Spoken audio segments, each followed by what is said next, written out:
Alright, what's up y'all, it's LakerFan here. As y'all can see by the title in today's video, I brought my 6'5" pure lock point guard build to the stage, but to set screens with. So, for those of you who are new to this build, I'm going to introduce you guys. Around here we call him Little Big Man. This player is different. He's got 99 speed, excel, vert, block, steal, 97 lateral quickness, 99 defensive rebound, 97 O-board as well, 97 driving dunk on top of all that, and 30 defensive badges. So, as you can see, I'm just rolling some clips right here at the beginning of the intro, showing you guys what this player is capable of. This thing is different, bro. I'm talking driving dunks, like I said, vertical defense, on-ball defense, off-ball defense, friggin' everything, bro. So I hope you guys enjoy this video. As you can see, snagging on the glass takeover as well. So for the final clip that I'm going to show y'all, we got a nice contact dunk right here. And as we get into this gameplay and I break down the builds you're going to see in the video, I want to also break down my thought process of making this build as I did 7 months ago. So the idea behind it was to do exactly what we're doing in today's video. Me guard ball, set screens on offense. What it's transitioned into, and if you guys want to see more of this on the channel, feel free to let me know.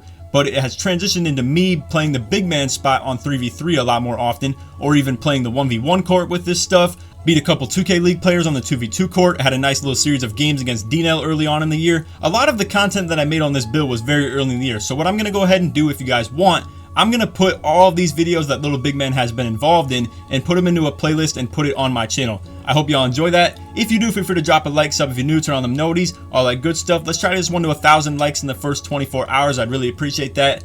As you can see by the lineups, they got the two-way slashing playmaker at the 1, offensive threat at the 2, paint beast at the 3. So conveniently, I line up at the 2, so my matchup is already who I'm matched up on with the offensive threat at the 2. And then for our lineup, a very makeshift lineup. Not gonna lie, we don't run this very often. You guys are gonna see Kitchen is actually on the big man spot on the right. I am the lock in the middle, and then Cook is on his offensive threat point guard build with the PLAYSHARP. So to break down the pie charts, Cook's on a PLAYSHARP, Kitchen's on a playmaking defender, I'm on a pure lock. So out the gate, not gonna lie, missed the first dunk.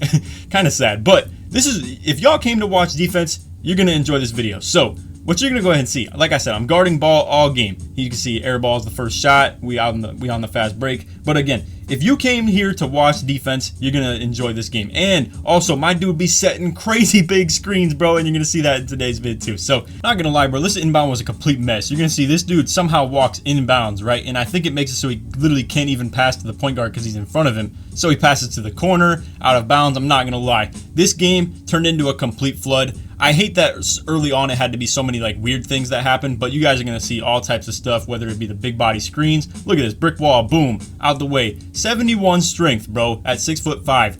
Honestly, I had all these like thoughts in my head, right, as far as like what you needed to be a big man to set good screens. I thought maybe it was burly body type. I don't know why I even thought that in the first place. I thought maybe the taller you were, the better it is. I thought maybe the more strength you have, the better. Honestly, all that goes out the window from what I saw today. We ran 20 games on this stage stuff. I was guarding ball the entire time, setting screens, was setting big bodies all the time, and probably only lost, I think, 1 game out of those 20. So you see right there, nice recovery, get the heavy contest on that. Boom, we out on the break. I go for the hop right here, but being low on the stamina, I was just gonna go ahead and reset. So now we're coming back up, setting screens. Not gonna lie, this is one thing that definitely gets thrown in the way of this build. I'm gonna go ahead and break this down. So you're gonna see every time I hold B for a screen, right, it's gonna be facing toward this Wizards guy because it's Cook's matchup. Now, most of the time, I'm not gonna lie, what people can do is they put the guy at the 2 on Cook, and unfortunately it makes it so I can't set screens on him. It gets super toxic, I'm not gonna lie.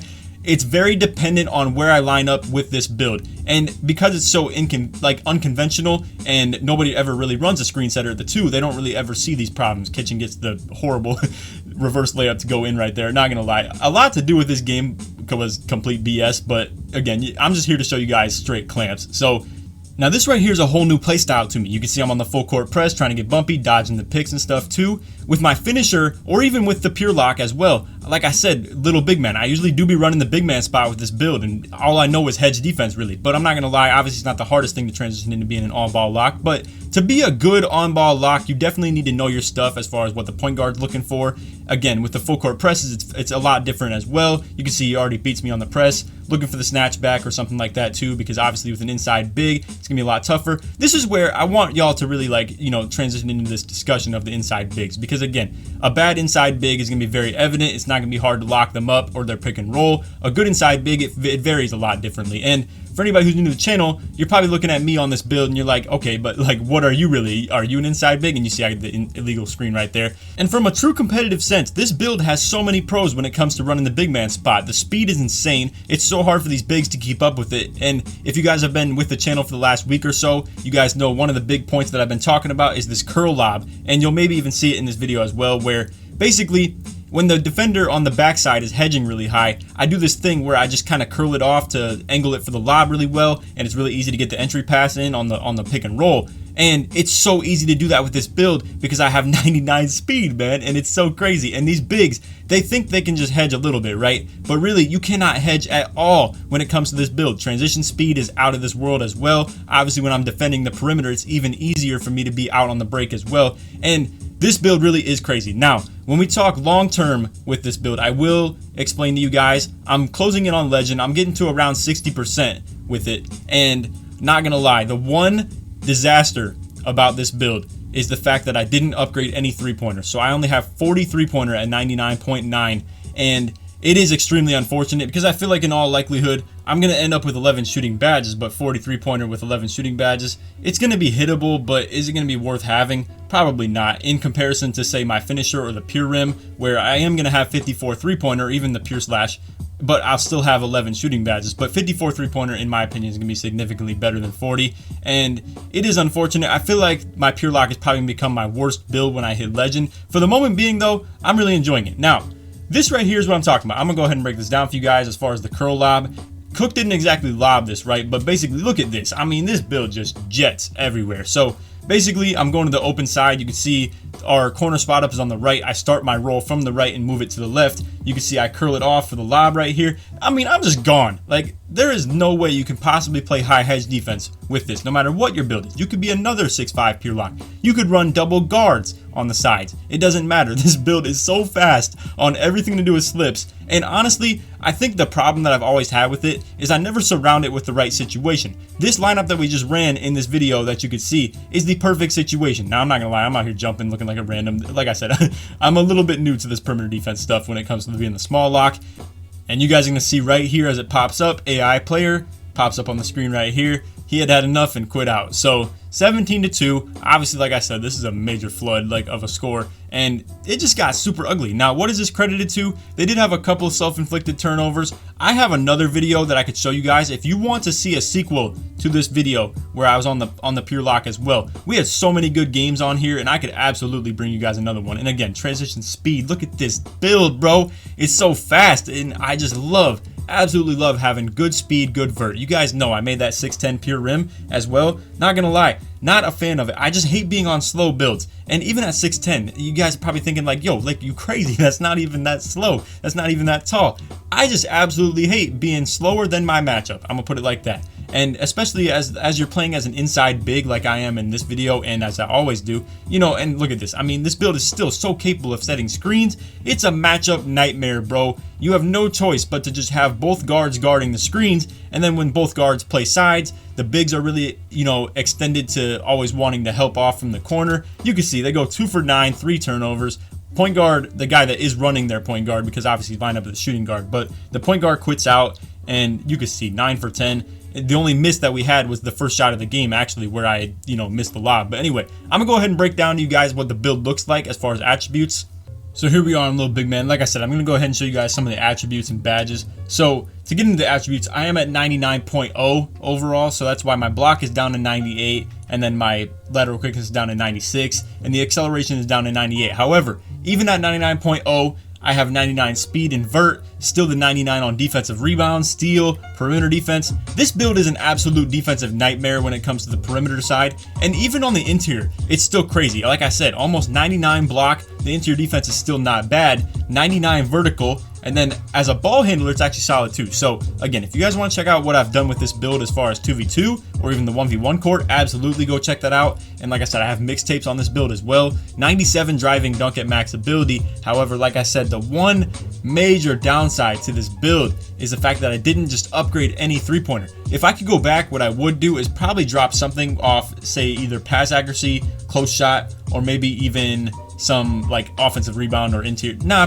I'd probably keep interior defense how it is right now. But again, I'd probably either just drop pass accuracy, O-board. If I were to make this build for legend, and I may even remake it as like a little bit taller or something like that too. But if I were to remake it, I would absolutely just upgrade 3-pointer, because as you can see, I am getting extremely close to hitting this legend. I'm at 58%. Was out here grinding beats as well. We got a couple events coming up too. I hate to play these. I absolutely hate to play the 4v4 and the 5v5, but it might just have to happen for the sake of hitting legend soon, because there's not too much else other than Formula Bootcamp and Rush that's worth playing, and that's all the way to the end of the month. So anyway, to get into badges real quick, this is what I got for the finishing. We got Lob Finisher, Fancy, Contact, Slithery. This build is still capable of finishing very well, and this is why I also say, like, I don't really think the Hall of Fame finishing badges are all that necessary. And you can see the playmaking is actually kind of crazy. So since I'm a point guard, I don't have to have a playmaking pie chart to get Dimer and Floor General. So me having Gold Dimer as that big man spot too, as a really fast pick and roller and slip guy, it makes it even more crazy, because when the bigs are generally lined up on Kitchen or whoever our guy at the 3 is, right? Generally, the bigs are going to have to be lined up on them. The bigs obviously always like to crash off that corner and help, especially when it's a driving dunk slip like mine. And that's when, boom, just good pass accuracy and the pass speed gets there even better. I might even just drop this Floor General off and put on the Needle Threader as well, because my point guard and Playlock can both run Floor General as well. But you guys get the deal. To have that Dimer is actually kind of crazy. And then this is what I was rocking for defense in the video. I wasn't using any defensive leader. Ideally, I probably should be, but I just wanted to test this build out to the best defensive ability. Just wanted to try things like Pickpocket as well, just test them out. And obviously, I wanted Pick Dodger if I was going to be running the point. You guys are crazy when people say Pick Dodger doesn't work, bro. All I know is whenever I see my teammates not have this badge on, they get absolutely mauled by screens. When they have it on, they still get mauled by screens, but it's a lot less effective. That's all I can say. But anyway, I hope y'all enjoyed the vid. If you did, feel free to drop a like, sub if you're new, turn on them noties, all that good stuff. Like I said, let's try to get this one to 1,000 likes in the first 24 hours. I'd really appreciate that. And if you made it to the very end of the video, put Little Big Man in the comments to show your support. Like I said, go check out that playlist I'm going to make. I'm going to be on that right as soon as I end this recording. So anyway, hope y'all enjoyed. And on that, take it easy, man. Peace.